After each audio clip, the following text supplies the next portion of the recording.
If you've ever wondered what's actually happening inside your child's brain when you take away their iPad or turn off the TV, you're about to discover something that will completely change how you approach screen time limits. Understanding the neuroscience behind your child's reaction isn't just fascinating, it's the key to helping them through the transition with compassion and confidence. When your 4-year-old has a complete meltdown because screen time is over, or your 7-year-old seems genuinely distressed when you suggest putting the tablet away, they're not being dramatic or manipulative. Their brain is experiencing real, measurable changes that feel overwhelming to their developing nervous system. Let me walk you through exactly what's happening in your child's brain during those first crucial days and weeks when you reduce screen time, so you can support them through this process instead of feeling frustrated or giving up.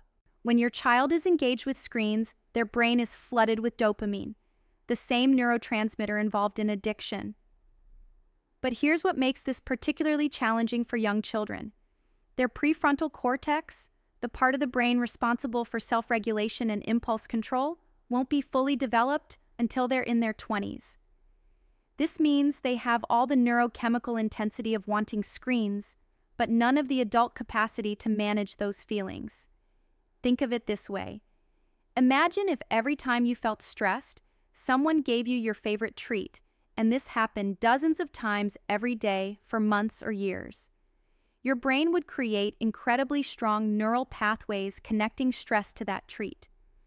Now imagine someone suddenly removed that treat entirely. Your brain would literally panic, searching for the relief it's learned to expect. This is exactly what happens when screens are removed. Your child's brain has learned that boredom, frustration, tiredness, or any uncomfortable feeling can be instantly relieved by the stimulation and dopamine hit that screens provide. When screens are suddenly unavailable, their brain goes into what neuroscientists call a dopamine deficit state. During the first few days without screens, your child's brain is essentially recalibrating. The neural pathways that were strengthened by repeated screen use are still firing, expecting that dopamine reward. When it doesn't come, your child experiences what feels like genuine distress. This manifests as increased emotional outbursts, difficulty with transitions, complaints of boredom, and yes, those intense tantrums that make you question whether you're doing the right thing. But here's the hopeful part. Young brains are incredibly neuroplastic.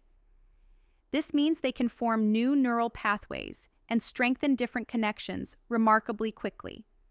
While an adult brain might take months to adjust to major changes, a child's brain can begin forming new patterns within days. Here's your actionable insight.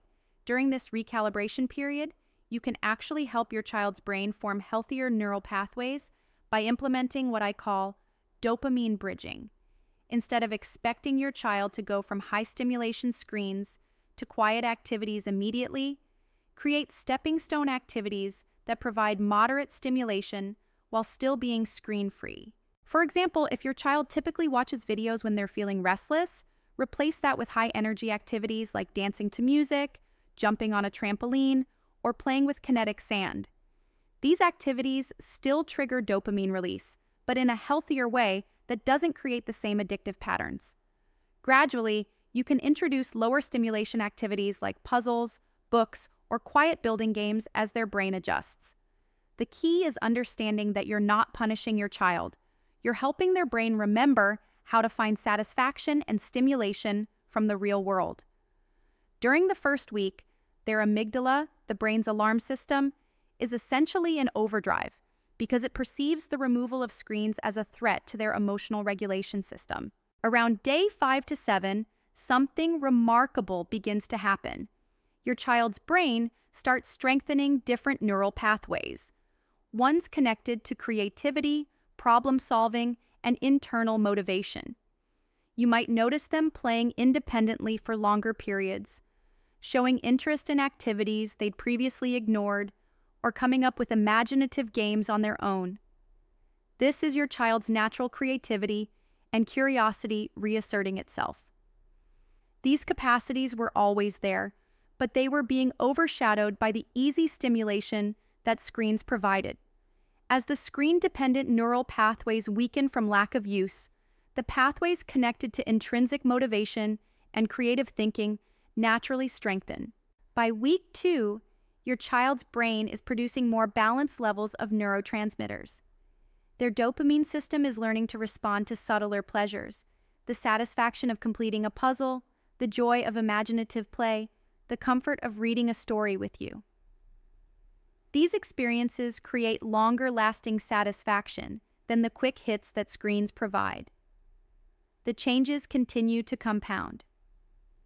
Research shows that children who successfully transition away from excessive screen use demonstrate improved attention spans, better emotional regulation, increased creativity, and stronger social connections.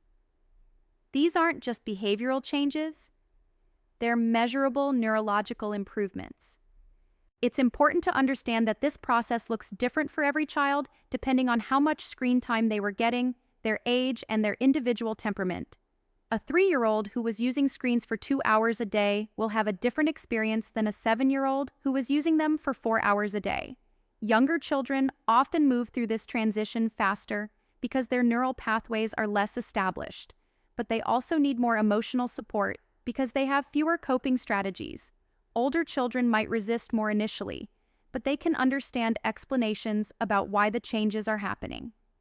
Throughout this entire process, your role is crucial. Your calm, consistent presence helps regulate your child's nervous system while their brain is learning new patterns. When you stay patient during meltdowns, you're literally helping their brain practice emotional regulation without relying on screens. Remember that every tantrum, every moment of resistance, every "I'm bored" complaint is actually evidence that your child's brain is doing the hard work of building healthier neural pathways. These temporary challenges are the necessary steps toward long-term improvements in their attention, creativity, and emotional well-being. The most important thing to remember is that this neurological transition is temporary, but the benefits last a lifetime. You're not just changing your child's habits, you're literally rewiring their brain for healthier patterns of stimulation, satisfaction, and self-regulation. Click the link or check my bio to discover an ebook that can give you all the skills that you need to stop your child's screen addiction.